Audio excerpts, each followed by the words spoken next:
Гусулум тез эле бузулуп калат. Гусулду алганга чейин кайра 2-3 күн убакыт өтүп кетет. Кандай кылсам болот? Андай кылбаш керек. Мындай да гусул тез эле бул заарада эмес да. Биринчиден, экинчиден мындай да. Бир немени айтып коеюн. Гусул болуп, жунуп болуп калгандан кийин жуунбастан туруп жүрө берген жакшы эмес. Арамга жакын макруh болуп. Иштерди кылып, тияк бияк жүрө бере турган жок. Тазалык да бул. Бул гигиена да бул. Бул гигиена, бул тазалык. Сиздин ден соолугуңузга жакшы. Өзү сөзсүз эле гусул болгондо эмес, күн сайын эле жуунуп туруш керек. Биздин устазыбыз айтат эле, мархум өтүп кетти, Молви Абдурахман деген. Тажрыйбабызда маалым болот дейт. Өмүрдү Алла берет, ден соолукту Алла берет. Бирок ушу өмүрдүн узун болгондо, ден соолуктун чың болгондо 3 себеп бар дейт эле. Себебин айтайын дейт эле. Биринчиси пакталуу нерселерди кийгиле дейт. Синтетика, пинтетикаларды, майка турсалар бар го кечиресиздер. Ушулар синтетикасы жакшы эмес экен. Балдарга дагы дажечи. Жөн эле простой эле кийип коюңуз, пакталуу кийип коюңуз болду. Азыр капкаяктап аракеттер чыкты да. Эмнеден гана жасап элечи, пактага жетпейт, пактага жетпейт. Өзүбүз да ушу пакталуу кийгенге аракет кылыш керек, пакталуу. Экинчиси, жөө басмай. Жөө басмай, көбүрөөк басыш керек. Отура эле бербей басыш керек. Үчүнчүсү суу дейт эле да. Сууга түшүү.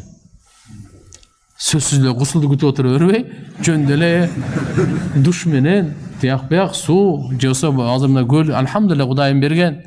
Жакшы мисалы убак учур жакшы немелер болсо бассейн, суу жакшы таасырлар ошончо. Ана мындай 2-3 күн жүрө берген жакшы эмес. Жада калса мисалы гусул болуп калганда, тамак жесе, жуунбастан туруп тамак жей турган болсо, макруh тахрими деп алымдар жазган. Арамга жакын макруh деген сөз. Эгер ушунча курсак ачып кетсе, же болсо көбүнчө мына орозо мезгилинде ооз жабыш керек болуп калат, жуун элексиз, болот дегенде колду чайкап, колду жууп, ооз менен мурунду жакшы чайкап туруп жей берсеңиз эми макруh эмес. Анан кийин жуунуп аласыз. Бирок болбоду дегенде ооз менен мурунду чайкап, макулбу? Анан кийин жей турган болсок болот. Ошон үчүн чай ичип, же тамак ичем деп курсак ачып кеткенде дагы сөзсүз колду жуугандан кийин ооз менен мурунду чайкаганда анан кийин жууш керек. Мен 2,5 жылдан бери айылда кайнатамы карап, 2 балам менен отурам. Кайненем Россияга кеткен. 2018 жыл июль айында жолдосум Ош шаарында машина оңдоп иштейт. Ош шаарында мен иштейт. Бизге жумасына бир келип кетет. Күйөөмүн ыраазычылыгы деп карап жаттым. Эми мен чогуу жашайлы болду десем, баары кайнатам да, кайненем да урушуп кетирбей жатышат. Жолдошум ошолордун айтканы менен гана болот. Эмне кылуум керек? Кетип калсам болобу дейт. Жок, кетпеш керек, сабыр кылып туруш керек, бирок жолдошуңузга Алла таалам акыл ыйман берсин. Өзү туугандар, мындайда шарият боюнча, шарияттын талабын түшүнүп алыңыздар. Үйлөндүңүзбү, мойнуңа никени кабыл алдыңызбы шарттарын? Биринчи турак жай. Сукна, турак жай. Турак жайды камсыздоо үйлөнгөн эркектин мойнундагы милдет, фарз. Кандай? Өзүнчө кенен жашай турган, мейли бир комната болсун. Бирок ошол жерде өзү кенен жүрө турган болсун. Чечинип, кийинип, отуруп, каалагандай жатып туруп, өзүнчө бир ага мисалы чогуу эмес ал. Мейли бир үйдүн мисалы бир бөлмөсү болобу, эң жакшы өзүнчө, кайната мен кайненеге өзү кызмат кылуу баланын мойнунда фарз, ушуну унутпайлы. Бала өзүнүн атасына, апасына баш отуу менен бардык иштерин таштап болсун, кызмат кылуу фарз болуп эсептелинет туугандар. Келиндин мойнунда фарз эмес. Келиндин мойнунда фарз эмес. Аткарса сообун алат, фарзда эле сообун алат туугандар, бирок эч кандай милдеттүү фарз эмес, муну жакшы түшүнүш керек. Ушунча азыр биздин келиндерге рахмат айтышыбыз керек. Кайната кайненелерге алхамдулилlah чын жүрөктөн кызмат кылышат. Кудай калса булар дагы кайната кайнене болушат. Иншалла келиндеринен ише кызмат алат. Бирок мына жердеги ушул ажырашууга, кетип калууга себеп болбош керек да. Ошон үчүн бардыгын адилеттүү туура көрүш керек. Кайната кайненелер да туура түшүнсүн, келиндер жана балдар да туура түшүнсүн. Көбүнчө жайлоолордо карышкыр, төлкү, дагы эмне деген жаныбар, аюулардын терисине окуса болот таксылар. Жакшы ашатылган эле болсо болду. алардын терisi болот. Чочконун терисинде болбойт. Ашатканда дагы болбойт. Бир гана жаныбарлардан ошо чочконун терисине гана болбойт. Крокодил болобу, пили болобу, балакети болобу, илбирси болобу, айырмасы жок. Кандай гана жаныбар болбосун, анын терисин ашаткандан кийин ал жай намазга жарайт да. Окуй берсеңиз болот. Арам эмес, адал болуп калат да. Окуса жарайт. Чочконуку ашаткандан кийин дагы болбойт. Таяммумдун шарттары кандай дейт. Эми таяммумда айтканбыз, суу жок болуп калды, издесеңиз таппай койдуңуз. Же болбосо ушундай оору болуп калды, суу тийгизсе, оорусу күчөйүп же өлүшү мүмкүн. Өтө суук мезгилдерде, же болбосо ооруп аткан учурларда. Ушундай учурларда таяммумда тургандар эң биринчи ушул таза топурак болуш керек, же таза чаң болуш керек. Жер жинсинен болуш керек да, унутпаш керек. Жер жинси деген кандай, билесизби? Бул күйгүзсөңүз күл болбогон, эрибеген. Ушуну жер жинси деп коет.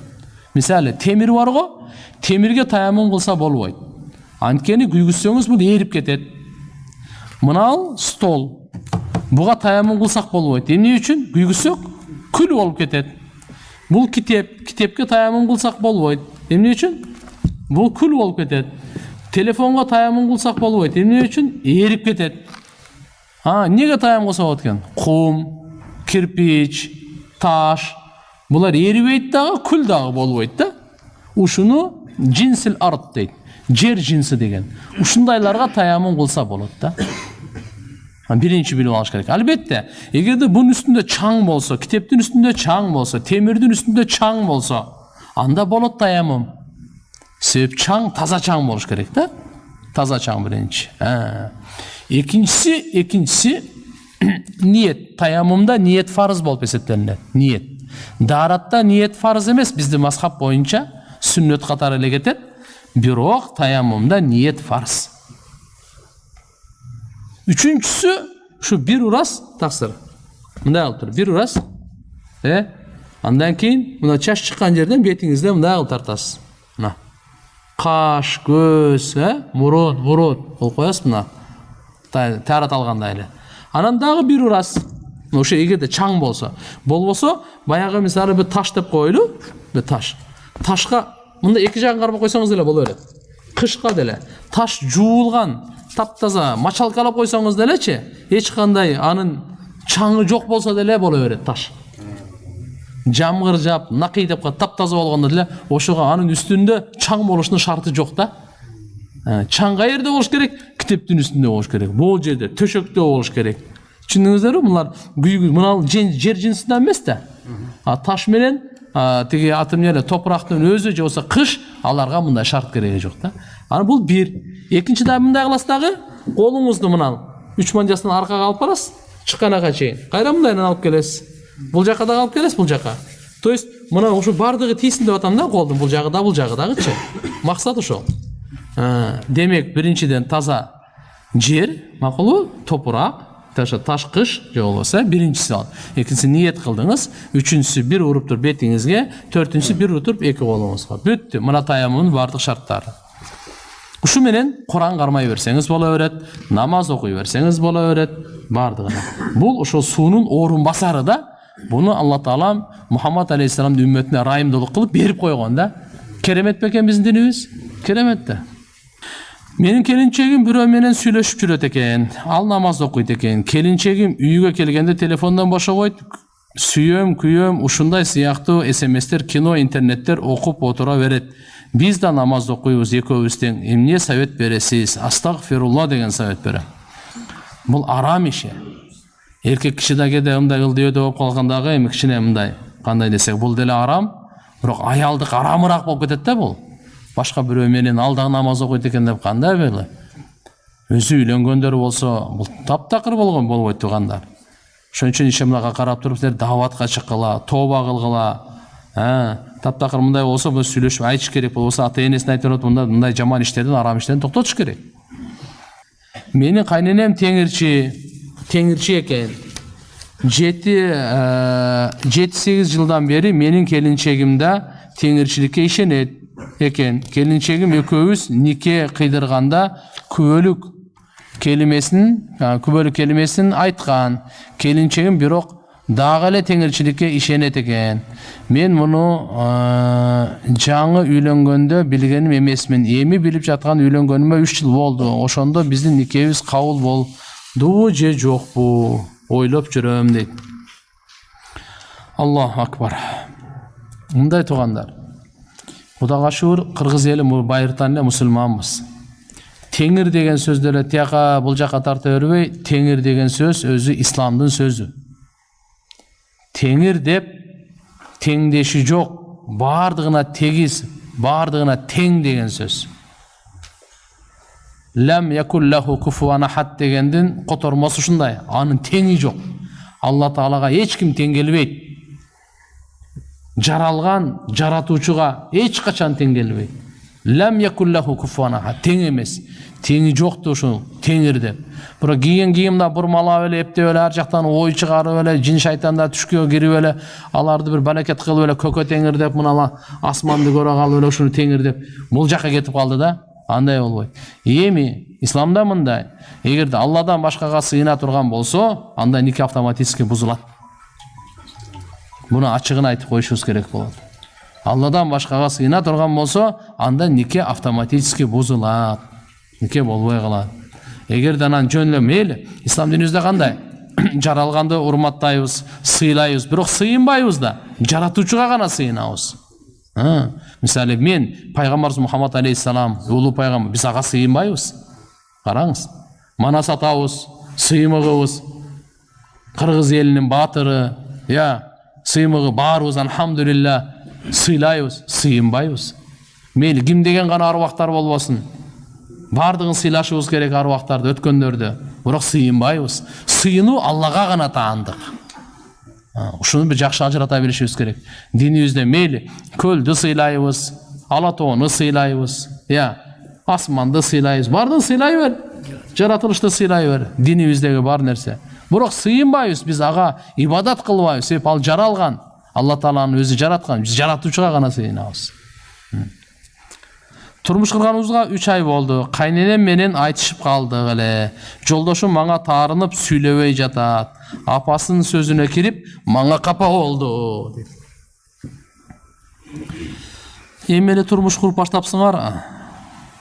Турмуш курганда эми аз бүгүнкү күнү эң сактай турган, контроль кыла турган бул тил болот туугандар.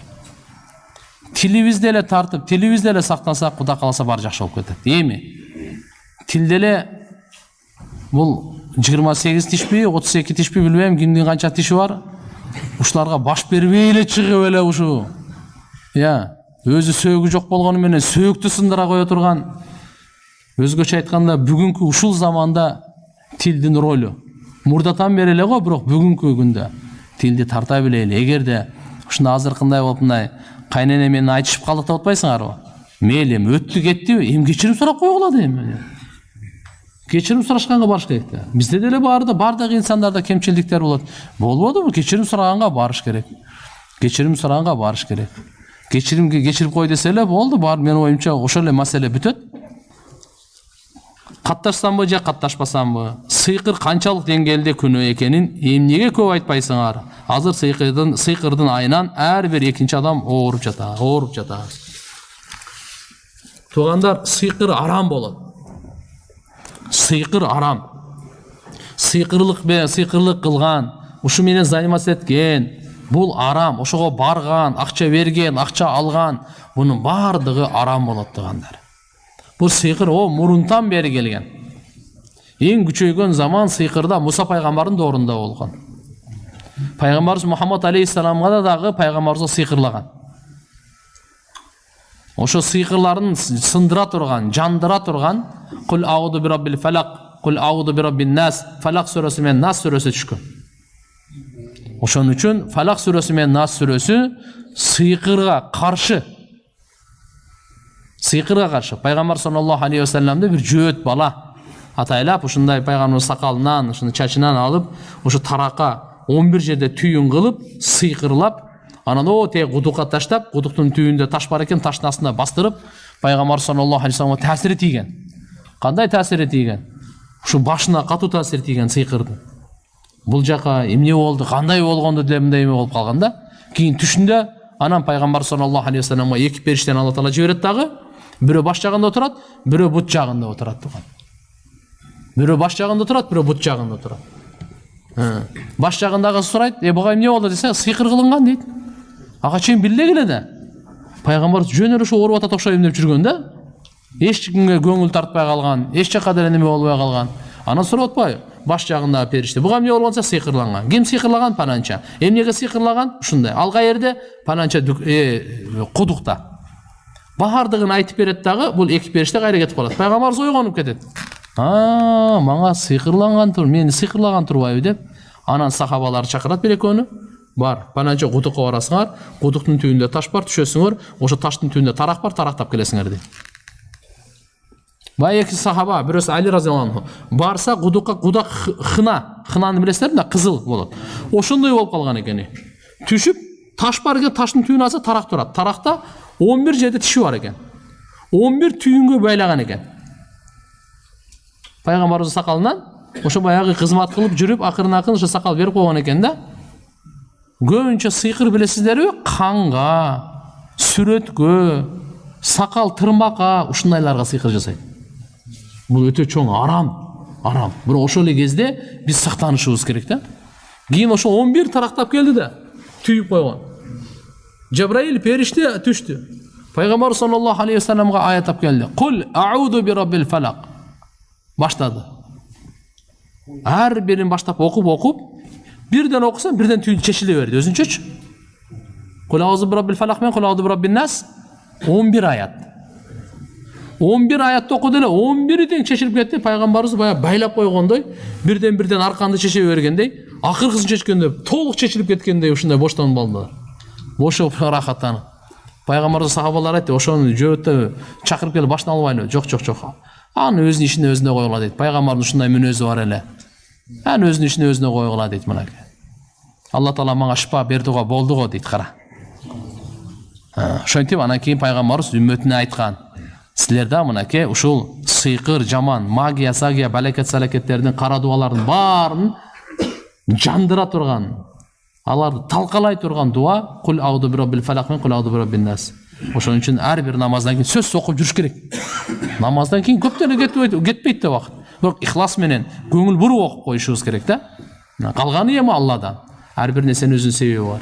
Пайгамбарыбыз айтты, сүннөт болуп эсептелинет тургандар багымдат менен шамда 3төн, калган намаздар 1ден. Ихлас фалак нас. Жатаарда 3 ирет өзүңүзгө дем салып жатыңыз, балдарга да дем салыңыз, ушуларды окуп туруп. Аз бизге асмандан Алла таала алтын жадырып берсе деле коомчулук оңолушу кыйын болуп баратат го. Андай болбойт да. Жаланын чеги жок, каргыштын чеги жок, тооба кылдым. Мен азыр эле келатып эле уктум. Бирөө ооруп атса, ошо ойдон өлүп калса экен деген. Бирөө ооруп атса, мейли эми ортосунда душмандык бардыр, ылдыйөдө болуп калгандыр. Бирок ушунчалык эмес да. Алла, тооба кылдым. Бул иманы жок адамын айтышы мүмкүн да, мындай кылбаш керек. Андай эмеде болбош керек. Эч кимге жамандык каалабайлы. Пайгамбар саллаллаху алейхи вассалам угуп алыңыз. Исламга кирип атканда кол берип, ант ичип, ар бир мусулманга жакшылык каалайм деп анан исламга киресиң деп шарт менен киргизет. Аннус насихат, жакшылык каалоо. Ликулли муслим, ар бир мусулманга. Мейли бирөө бизге жамандык кылса делечи, бизди ушакташы мүмкүн, жала жабышы мүмкүн. Алла таала ушагынан, жаласынан, жамандыгынан сактасын баарыбызды делечи. Бирок ага мындай, кандай десем, наалат кылуу, аны каргаган, ал таптакыр туура эмес да. Мисалы бирөөгө зыяндык кылуу, каргап коюш, ал чоң арам болуп эсептелет. Ошон үчүн бирөөгө дайыма жакшылык гана дуа кылыш керек да. Жакшылык гана дуа кылбаса, хотя бы жамандыктын дуасын кылбаш керек. Жакшылыктын дуасын кыла албасаңыз да. Мен эмнегедир үйдө өзүм күндүзү да отура албайм. Корку сезим бар. Бирөө айнектен карап аткандай болуп, күйөөм иштейт, жүк менен жумушуна көбүнчө эрте менен таң ата электе кетет. Мен артымда бирөө тургансып, анан басырык эми басайын дегенде ойгонуп кетем. Мен намаз окусам да аябай коркомун. Кайсыл дуаны окусам болот дейт. Аллахумма стур ауратина ва амир раватина деген дуа бар. Аллахумма стур ауратина, я Алла, мен айыптарымы жашыргын. Ва амир раватина, коркуумду ушуну жок кылып аманчылыкка айланткын деген дуа. Ва амин, мага амандык бергин. Корку сезимин жок кылгын. Раватина, корккондорумдун бардыгын жок кылып туруп, ушунун ордуна эмне бергин? Амандык бергин. Пайгамбарыбыздын берекелүү дуасы, Кудай кааласа иншалла. Ихлас Фалак Насты бекем окуңуз, ойлоно бербең тияк баканан. Алла мен менен деңиз, ушуну көп айтыңыз. Алла мен менен. Ла илаха иллаллахны көп айтыңыз. Анан тияктан оң жактан баягы коркконго кош көрүнөт дегендей боло бербеш керек да. Бул адам ошого кийин чалдыгып калса, бул кыйналат кийинчи. Өзүнүн көлөкөсүнөн деле коркуп калат. Бир көрүстөн жанынан өтүп барса коркот, шамал болуп кетсе болуп кетет, кырк этип кетсе коркот. Аны ошо коркуудан жаман ооруларга да чалдыгып калат. Ошон үчүн муну кесе кетиш керек. Деп өзүңүздө катуу сөз мененчи. Биз турмушта жашаганыбызга 7 жыл болду таксырым. Түндөрү тырманып чыгат. 7 жыл болду. Таксырым түндөрү тырманып чыгат. Дарыланбай, чыдабай калдым. Ажырашсам болобу деп. Жок. Жардам берип коюш керек тырман менен. Күйөөнүн ыраазычылыгы бейиште. Күйөөнүн ыраазычылыгы бейиш. Эми ушунча 7 жыл ушунча сабыр кылып жашагандан кийин деле бирок күйөөсүнөн дарыланыш керек. Колдон келишинче бар себебин жөн эле дарыланбай коюп эле, ал болбойт тугандар.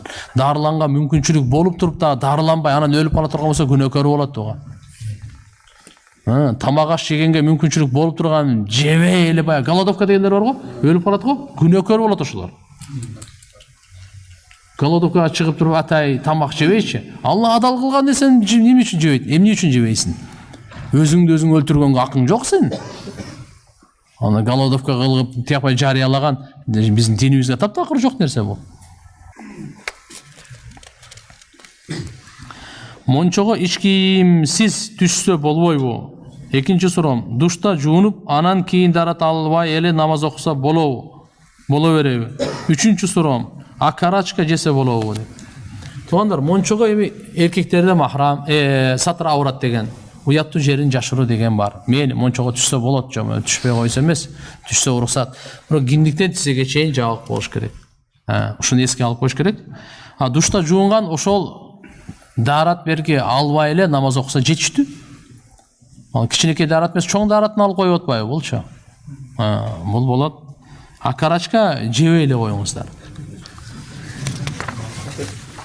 Чын акарачка мына азыркы чет мамлекеттен адал деп 10 жолу басса дагы жок. Эгерде ушу Кыргызстандын өзүндөгү акарачка болсо мейли. Акарачка саткандар капа болбогула эми. Аны мындай карап демей кылыш керек да. Сиз билбейсиз да. Коробка менен келип атат, уруп эле сатып атасыз. Андай болбойт да. Эмне менен баккан, кандай кылып, кандай сойгон биз билбейбиз. Эгерде мейли атайы бир адалдан жакшы ошол көрсөңүз же барып көрсөңүз же презентациясын же видеодон көрүп, мына бисмиллаху акбар мусулмандар соёт экен, Дагыстандан, Өзбекстандан, Казакстандан, Тажикстандан деп бир мисалы да, ишеничтүү неме болсо, анда мейли. Мисалы алардын сертификаттары бар. Аны биздин муфтияттан да сурап коюңуздар. Анан акыркы күндө мына Бразилиядан келип аткан, Россиядагы, Европалардан келип аткан акарачкаларга айта албайбыз дагы. Аларга айта албайбыз. Грилинг деле ошо акарачкадан бул, не белем ал. Onu сурап кош экен, токтоктан алдың деп. Анан айтат, Мариямбы? Мариямды мен билем, Мариямба баягы бир Мурат деген бала бар эле. Бисмиллаху акбар деп алардын сойгондорун билем. Эгер ошол болсо да, ошо грилден бир сурап коюңуздар, сөзсүзчү. Эң жакшы мына домашнийлерден. Кеде мына биз Мадина базардан алып калабыз, кеде мына кант немедеги дүнган туугандардагы баягы эмне деп коет эле, домашний кылат го. Вот ошонусу эң жакшы да. Ишеничтүү да. Эптеп эле тамак курсак тойду андай болбойт э. Колбасаларда мен мындай чын айтайын, колбасанын аты жаман, ошон үчүн жей албайм мен. Адал болсо делечи. Адал, баарды мындай болсо деле билбейм, мен нар жагымдан адалды эме кылбаш керек. Просто мен табиятым тартпайт өзүмө. 99 адал деп жазып койсо деле. Бирок башкаларга биз бул адал экен, жакшы карайт экен, уйдугун жасап атат, ана мына деп, ушул анын атына ордуна бир чучук деппи, же бир башка нерсени ойлоп чыгыш керек да. Tabiat tarta turgan. Тура эле, бул маселе бар. Бисмиллаху акбар болду. Иче карын чыгарбай туруп эле ысык кайнак сууга салып бердиңиz да. Бирок немелерин алыш үчүн. Не деп коет эле? Париктерин алыш үчүнчү мисалы, ошону алып туруп. Ошон үчүн эң жакшысы кесип туруп, иче карын алып туруп, анан кайнак сууга салыш керек. Өзү по идее. Вообще немесе по идее айтайын мындайм. Бизде домашний тооктор бар го. Аны 3 күн клеткага салып коюш керек. Тоок баракеттин бардыгын жеп жүрө берет да, бизде айылдачы. Билесиңер да. Ошон үчүн тоокту нары бери кыдырып жүргөн тоокторду сразу жегенге уруксат эмес. Клеткага салып коюңуз, 3 күндөн кийин болду. Ал жерде жем суусун жейт да, анан нар жак бери басып бар нерсени жей бербейт да. Болду. Анан кийин ал таза болот. Жол ошондой. А мурда эгерде клеткада болгон турган болсо, анда проблема жок. Макулу 1. Экинчиси бисмиллаху акбар. Үчүнчүсү ичеги карын ичинде алып туруп, анан кайнак сууга салыш керек. Бирок кайнак сууга салдыңыз, анан дароо сразу эле алдыңыз. То есть ысыктыгычы, суунун ысыктыгы тиги нажаска чейин жете электеген ишенимиңиз, күмөнүңүз болсо, проблема жок анда деле. Ал арам болбойт, ыргыт бере тургандай. Түшүнүктүүбү? Кийитнетүү эң аталы болот ошо. Бисмиллаху акбар деп аттыңызбы? Бүттү. Бисмиллаху акбар деп аткан болсоңуз эле кийитнети эң аталы. Жана кийик тап келе мен жеп көрсөтөйүн. Кийик таппай жүрбөйбүзбү биз аны, каякта болбойт эне. Алып келсин жака.